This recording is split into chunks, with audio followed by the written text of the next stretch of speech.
Hello everybody, my name is Risha Sethi and the topic I will be discussing today is contribution of the teachers in assimilation and dissemination of information and knowledge. Before we move ahead in the topic, we need to understand the two terms assimilation and dissemination. Assimilation. Assimilation of knowledge occurs when a learner encounters a new idea and must fit that idea into what they already know. इसका basically meaning ये है कि जो already existing knowledge है उसी में ही new knowledge को fit करना या एडजस्ट करना. सपोज़ एक हमारे पास कंटेनर है, उसमें ऑलरेडी कुछ बिस्किट हैं या कुकीज़ हैं, तो उसमें जब नए हम बिस्किट ऐड करेंगे तो वो उसी कंटेनर में एडजस्ट होंगे. That is assimilation. Dissemination. Dissemination is to spread information, knowledge, opinions extra widely. Dissemination का मतलब है कि information या knowledge या opinions को spread करना. तो द टॉपिक का मतलब है कि what is the role of teachers in assimilation and dissemination of knowledge. मतलब कि टीचर्स का क्या रोल है कि वो नए आइडिया को फिट कर रहे हैं या फिर इंफॉर्मेशन को स्प्रेड कर रहे हैं. टीचर्स कैसे कंट्रीब्यूट करते हैं in assimilation and dissemination of knowledge, that is can be explain by theory of constructivism. Constructivism is a theory of learning that is developed from the principle of children's thinking. It is about how children learn, कैसे बच्चे सीखते हैं. According to Elliott et al, constructivism is an approach to learning that holds that people actively construct or make their own knowledge and that reality is determined by the experience of the learner. मतलब कि बच्चे कैसे knowledge construct करते हैं from their pre existing knowledge. That is theory of constructivism. Constructivism believes in personal construction of meaning by the learner through experience, and that meaning is influenced by the interaction of prior knowledge and new events. जो हमने अभी assimilation पढ़ा था ना, कैसे नई knowledge को पुरानी नॉलेज के साथ एडजस्ट करना, फिट करना. That is constructivism. और उससे जो नॉलेज गेन होती है that will be more useful for the learner. Constructivism transforms a passive recipient of information to an active participant in the learning process. It encourages group work and it involves learning by doing. Constructivism जो है इसमें student is not a passive recipient of knowledge कि teacher ने कुछ बोला और student ने बस बिना कुछ अपना दिमाग लगाए बस वही कॉपी पेंसिल कॉपी में नोट किया और वही रटा और वही एग्ज़ाम में जाके लिख दिया. नहीं, कंस्ट्रक्टिविज्म में नॉलेज कंस्ट्रक्ट होती है by with the help of interaction of teacher and student. It is an active process, not a passive process. इसमें ग्रुप वर्क है, लर्निंग बाय डूइंग है, तो बच्चों को याद रहता है कि वो क्या पढ़ रहे हैं, क्या याद कर, क्या समझ रहे हैं, क्या है उसने टॉपिक.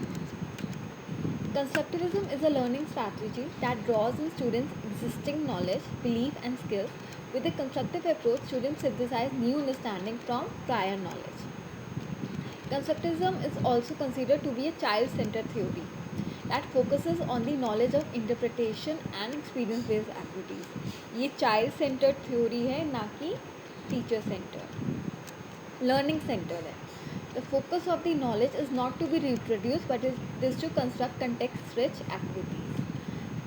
वही जैसे मैंने अभी पहले बोला था कि बस नोटबुक में नोट करना और एग्ज़ाम में जाके वही रिप्रोड्यूस कर देना वही नॉलेज को, ऐसा नहीं है. इसमें बच्चे सीखते हैं एक्चुअल में. In the general sense, it usually means encouraging students to use active techniques like experiments, real-world problem solving, to create more knowledge and then to reflect on and talk about what they are doing and how their understanding is changing. इसमें through experiments और activities, field trips, by experiments, live experiments और films दिखाना बच्चों को, उससे बच्चों को वो चीज़ याद रहती है. You learn more from what you see. You learn more from what you do and from what you see. Actually experiment conduct करना, तो बच्चे उसमें ज़्यादा सीखते हैं. Principles of constructivism. First principle is knowledge is constructed rather than innate or passively absorbed. Constructivism का central idea यही है कि जो ह्यूमन लर्निंग है वो पुरानी लर्निंग पे कंस्ट्रक्ट की जाती है. वो पैसिवली एब्जॉर्ब नहीं होगी कि बस टीचर ने बोला और बच्चों ने सुना तो उनको समझ भी आ गया. ऐसा नहीं है. पुरानी नॉलेज पे नई नॉलेज को कंस्ट्रक्ट करना पड़ेगा, तभी ही बच्चों के अंदर अंडरस्टैंडिंग क्रिएट होगी. जो पुरानी नॉलेज है वो नई नॉलेज को बहुत इन्फ्लुएंस करती है. पुराने लर्निंग एक्सपीरियंस, पुरानी knowledge. Second principle is learning is an active process. इसका मतलब है कि learning is an active process and not a passive process.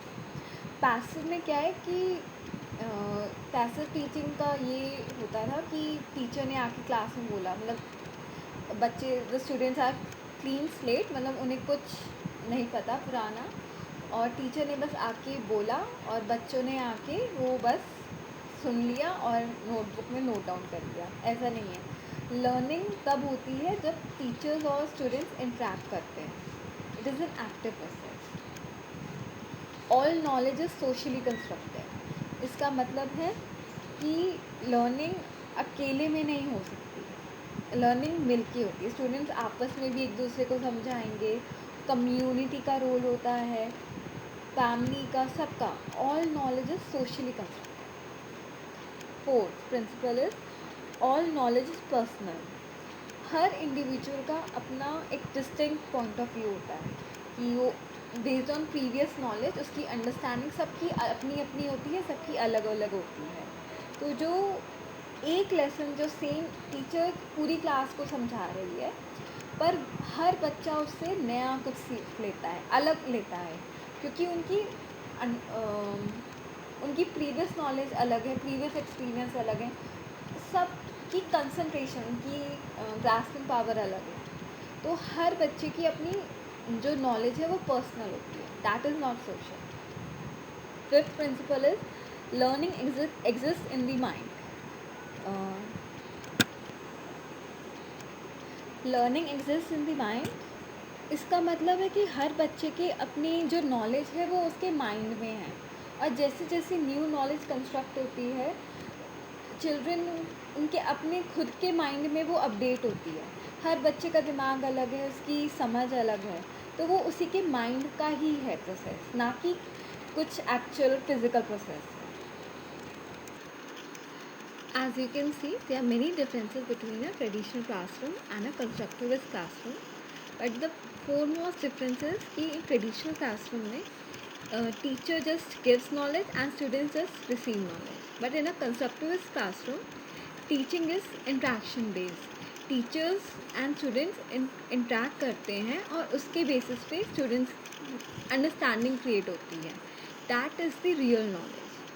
Traditional classroom में इंस्ट्रक्टर का डायरेक्टिव, अथॉरिटेटिव रोल है, while in a constructivist classroom teacher acts as a guide, as a mentor. जो traditional classroom है उसमें strict adherence to fix curriculum है, but constructivist classroom में student के interest को देखते हुए उनके क्वेश्चंस को पूरा क्लियर करते हैं teacher. So students learn more, understand more.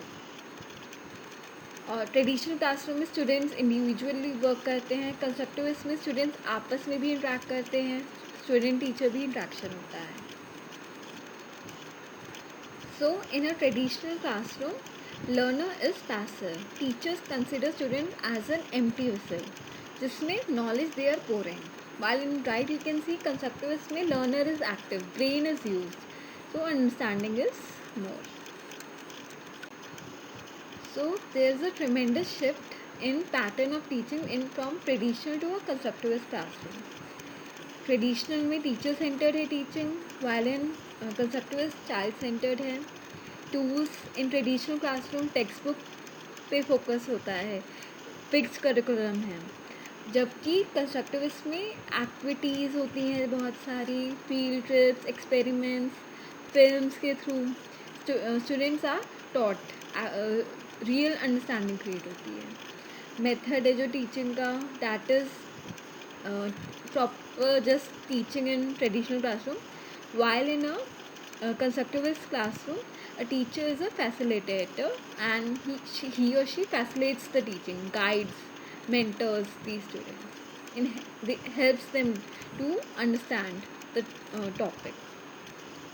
Learning जो है ट्रेडिशनल में खाली जस्ट लर्न कर रहे हैं, जो कि एग्ज़ाम में जाके they will write in the answer sheet, जबकि कंसेप्टिविस्ट में they are learning to learn, understanding create हो रही है। लर्निंग आउटकम ट्रेडिशनल में just information and marks, while in a constructivist classroom qualitative learning है। Role of teachers in constructive learning design. The primary responsibility of the teacher is to create a collaborative problem-solving environment where students become active participants in their own learning. Teacher को ऐसा environment create करना पड़ता है for students with the help of activities कि students का interest बने और वो पार्टिसिपेट करे लर्निंग में. A teacher acts as a facilitator of learning rather than an instructor. Teacher का रोल है टू गाइड द स्टूडेंट्स, ना कि as a dictator. The teacher make sure he she understands the students pre existing conception and guides the activity to address them and then build on them. Teacher को जब तक pre existing knowledge नहीं पता होगी students की, उनको नहीं पता चलेगा कि कहाँ से उनको कितना, मतलब स्टूडेंट्स का एग्जिस्टिंग पोटेंशियल क्या है, कि उनको कितना टीचर को गाइड करना पड़ेगा ताकि वो उस कंसेप्ट को समझें. Constructivist teachers encourage students to constantly assess how the activity is helping them gain understanding. By questioning themselves and their strategies, students in the constructivist classroom ideally become expert learners. This gives them ever-broadening tools to keep learning. With a well-planned classroom environment, the students learn how to learn. इसमें constructivist classroom में basic यही है, students learning के लिए नहीं learn कर रहे, they are learning how to learn, they are learning because they want to learn. Constructivism does not dismiss the active role of the teacher or the value of expert knowledge. Constructivism modifies that role so that teachers help students to construct knowledge rather than to reproduce a series of facts. Rather than knowledge just score करना students पे, teacher help करते हैं कि knowledge create हो. So as you can see in the above picture is a depiction of traditional classroom. Teacher is saying that she is in control of the students learning. She has decided everything the student needs to know, and she will be testing on the students memorized fact. rote learning है बस कि teacher ने student को दिया knowledge और वही student ने रटना है और वही रिपीट करना है. और नीचे कंस्ट्रक्टिविस्ट क्लासरूम में teacher cares about the students experiences and prior knowledge.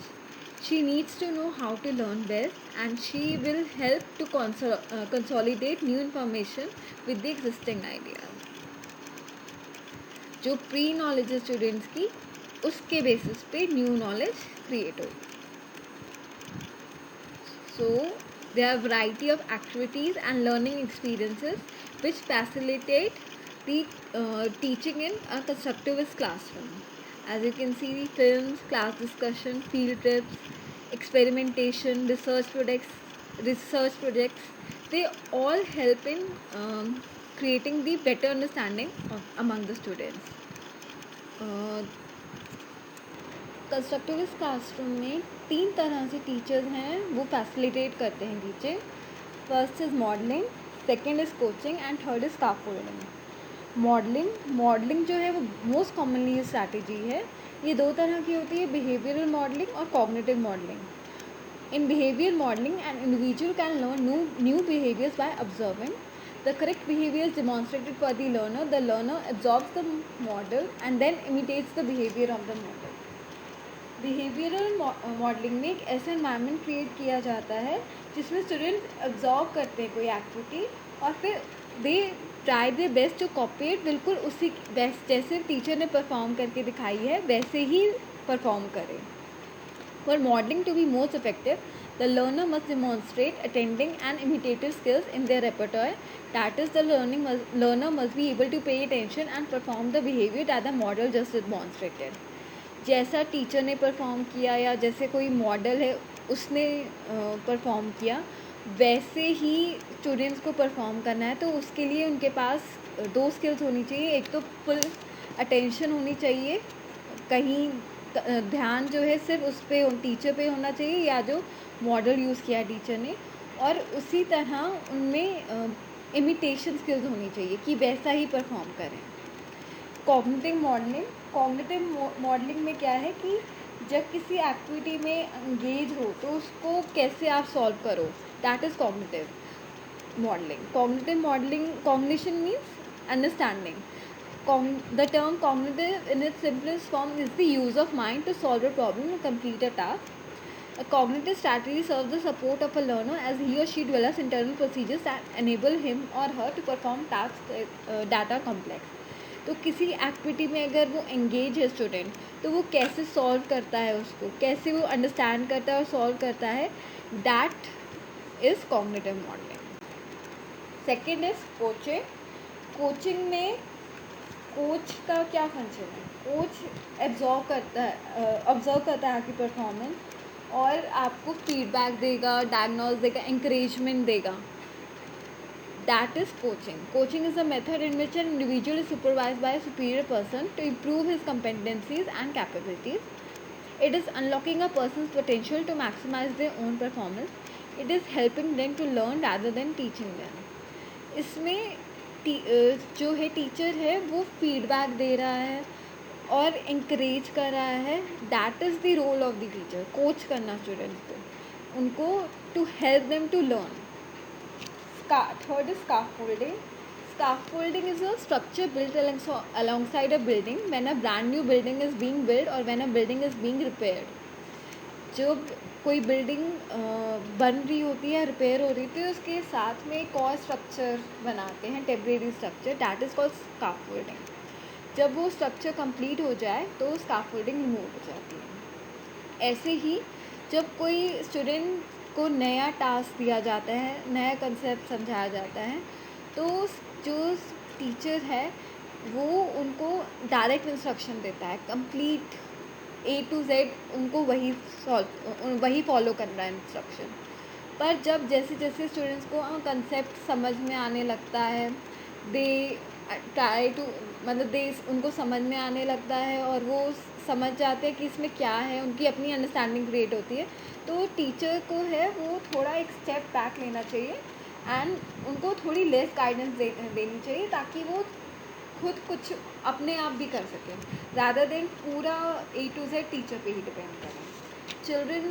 इससे चिल्ड्रन इंडिपेंडेंट भी होंगे और उनका understanding will be more.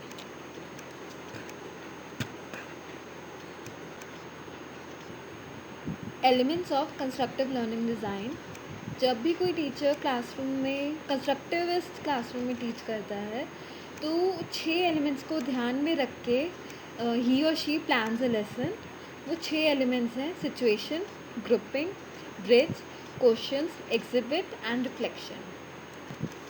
The first element is situation. इसमें क्या होता है, टीचर सिचुएशन देती हैं और बच्चे कैसे रिएक्ट करते हैं, कैसे वो अपनी छोटी छोटी प्रॉब्लम डिस्कस करवाते हैं, तो उससे उनकी अंडरस्टैंडिंग बढ़ती है. Teachers they have to think of a situation. Teachers realize the situation for students to explain, select process for grouping of materials and students. What situation are you going to arrange for students to explain? मतलब teachers को ही situation create करनी है. Give the situation a title. इस situation को title देंगी teachers और फिर उस and describe process of solving problem. और फिर उस बच्चों को बस सिचुएशन में कैसे सॉल्व करना है, क्या एक्सपेक्ट करती हैं वो बच्चों से, वो एक्सप्लेन करना है, उनको गाइड करना है. उनकी answering questions, creating metaphors, making decisions, drawing conclusion और setting goals. The situation should include what you expect the student to do. Situation से आप क्या एक्सपेक्ट करते हैं इस पे डिपेंड करेगा कि आप क्या सिचुएशन क्रिएट करो. And how students will make their own meaning. और फिर टीचर्स को they have to notice as well कि स्टूडेंट्स क्या मीनिंग निकाल रहे हैं सिचुएशन से. The second element is grouping.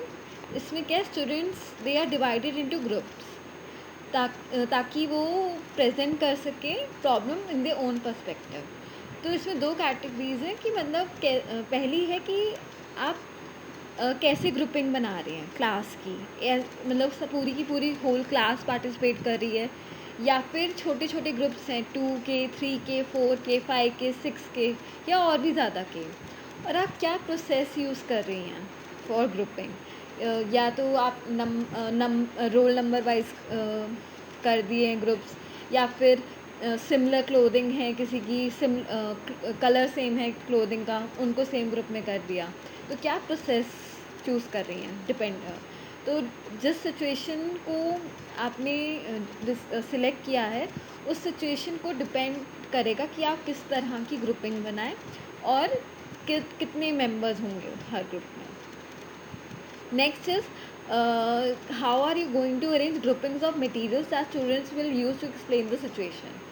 तो स्टूडेंट्स जो हैं वो काफ़ी तरह से सिचुएशन को डिपिक्ट कर सकते हैं. जैसे फिजिकल मॉडलिंग हो गया, ग्राफिकल रिप्रेजेंटेशन हो गया, न्यूमेरिकली उन्होंने डिस्क्राइब कर दिया, या फिर ऐसे ही वर्बली डिस्क्राइब कर दिया, या इंडिविजुअली डिस्क्राइब कर रहे हैं. तो depending on the grouping of material students को भी डिवाइड करना होता है. ठीक है. How many sets of materials you have will often determine the number of student groups you will form.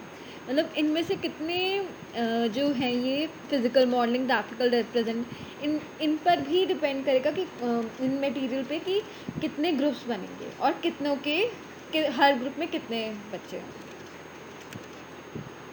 Third element is bridge. Bridge का यहाँ मतलब है कि प्रीवियस नॉलेज से न्यू नॉलेज तक टीचर को एक ब्रिज क्रिएट करना है, कनेक्ट करना है from pre existing knowledge to the new knowledge. मतलब स्टूडेंट्स को कि क्या लेवल ऑफ अंडरस्टैंडिंग ऑलरेडी है स्टूडेंट्स का, तो उसको कैसे डिटरमिन करेंगे teachers. This might involve such thing as giving them a simple problem. या तो उन्हें सिंपल प्रॉब्लम दे देंगी, क्लास डिस्कशन हो जाएगा, कुछ गेम खिलाएंगी, लिस्ट बना के प्री एग्जिस्टिंग लेवल डिटरमिन करेंगी टीचर्स, और उससे फिर new knowledge will be provided. Next is the fourth element is questions. Questions को take place during each element of learning design. किसी भी एलिमेंट जो ये लर्निंग डिज़ाइन है उसके किसी भी एलिमेंट के दौरान questions can be asked. The teacher may adopt the strategy of probing question to assist them to move towards the goal. Teacher को ना स्टूडेंट्स को एंकरेज करना चाहिए कि क्वेश्चंस पूछे, ताकि साथ के साथ जो डाउट आ रहा है अगर स्टूडेंट के मन में तो वो क्लियर कर ले साथ के साथ. और कई स्टूडेंट्स हेसिटेट कर रहे हैं. अगर एक जो स्टूडेंट हेसिटेट कर रहा है और जो दूसरा है वो हेसिटेट नहीं कर रहा, दोनों में सपोज सेम डाउट है दोनों के दिमाग में, तो अगर एक पूछ भी रहा है तो दोनों के डाउट क्लियर हो रहे हैं. तो छोटा सा डाउट भी हो, मतलब टीचर शुड एंकरेज स्टूडेंट्स कि शर्माओ मत और पूछो. You also need to anticipate question of students. और टीचर को अगर स्टूडेंट्स पूछ रहे हैं क्वेश्चन तो teacher should be prepared for it and frame other question to encourage them to explain their thinking. अगर स्टूडेंट्स आपस में एक दूसरे से भी क्वेश्चंस पूछ सकते हैं, और ये फ्रेमिंग ऑफ क्वेश्चंस की प्रैक्टिस मतलब एंकरेज करनी चाहिए. The fifth element is exhibit. Exhibit का मतलब होता है कुछ पब्लिकली डिस्प्ले करना. The students are expected to exhibit और explain their understandings regarding the topic to other student. जो सिचुएशन दी थी टीचर ने या टॉपिक दिया था उसमें स्टूडेंट्स को क्या समझ आया है वो और स्टूडेंट्स को एक्सप्लेन करते हैं. कैसे एक्सप्लेन कर सकते हैं? बाय राइटिंग और description on cards, giving a verbal presentation, class में ओरल प्रेजेंटेशन दे सकते हैं, मेकिंग अ ग्राफ बना सकते हैं या चार्ट बना सकते हैं, visual representation in models, science के, एसएसटी, सोशल साइंस में मॉडल्स के थ्रू टॉपिक एक्सप्लेन कर सकते हैं। विजुअल रिप्रेजेंटेशन में पावर पॉइंट प्रेजेंटेशन भी आती हैं, वीडियो टेप बना सकते हैं, फ़ोटोग्राफ्स या ऑडियो टेप भी हैं कि जिससे बता सकते हैं स्टूडेंट्स कि उन्हें उस टॉपिक में क्या समझ आया। The sixth and the most important element is reflections. To reflect on something means कि किसी चीज़ के बारे में बहुत deeply और carefully सोचना. That is reflecting on something. Students present their reflection on the entire process of building understanding of the topic. इसमें क्या है कि स्टूडेंट्स ने क्या सीखा है from the process, वो they think about it carefully. क्या किस बारे में सोचते हैं. These are the students' reflections of what they thought about while explaining the situation and then saw exhibits from others. जब वो सिचुएशन को खुद के वर्ड्स में एक्सप्लेन कर रहे थे दूसरों को, और जब उन्होंने दूसरों को एक्सप्लेन करते हुए देखा सिचुएशन, तो उस प्रोसेस से उनके दिमाग में क्या आया, क्या सीखा उन्होंने. This would include what students remember from the thought process about feelings in the spirit, images in the imagination, languages in the internal dialogue. जब वो खुद प्रेजेंट कर रहे थे या फिर और स्टूडेंट प्रेजेंट करते तो उनके दिमाग में क्या बातें चल रही थी, क्या दिमाग में उनके आ रहा था. This reflection will include everything. What attitude, skills and concepts students take out of the role. As a result of these reflections, क्या नया एटीट्यूड उन्होंने सीखा, क्या नई स्किल सीखी, क्या नया अंडरस्टैंडिंग, कुछ नया कौन सा कंसेप्ट उनके दिमाग में बैठा. This will be the result of the reflection. What did they know before, क्या उन्हें पहले से पता था. What did they want to know, क्या before the teacher started the situation, क्या उनके दिमाग में था कि क्या वो सीखना चाहते हैं. And what did they learn after this whole process, क्या उन्होंने सीखा. This reflection would include the whole process. We do not learn from experience, we learn from reflecting on experience. जो whole process था स्टूडेंट्स उससे तो सीखते हैं, उस प्रोसेस के बारे में दोबारा सोचने से ज़्यादा सीखते हैं. क्या जब वो प्रेजेंट कर रहे थे क्या उनसे भूल हुई, क्या उन्होंने प्लस पॉइंट रहा उनकी प्रेजेंटेशन का. और जो स्टूडेंट्स हैं जब वो उस कंसेप्ट को एक्सप्रेस कर रहे थे, एक्सप्लेन कर रहे थे, तो क्या उन्होंने कोई नया पॉइंट ऐड किया या उन्होंने कुछ मिस किया. तो ये सारा जो प्रोसेस है जो उनके दिमाग में उस टाइम आया उन पॉइंट्स को, उससे एक ज़्यादा अंडरस्टैंडिंग क्रिएट हुई from reflecting on that whole experience. Thank you.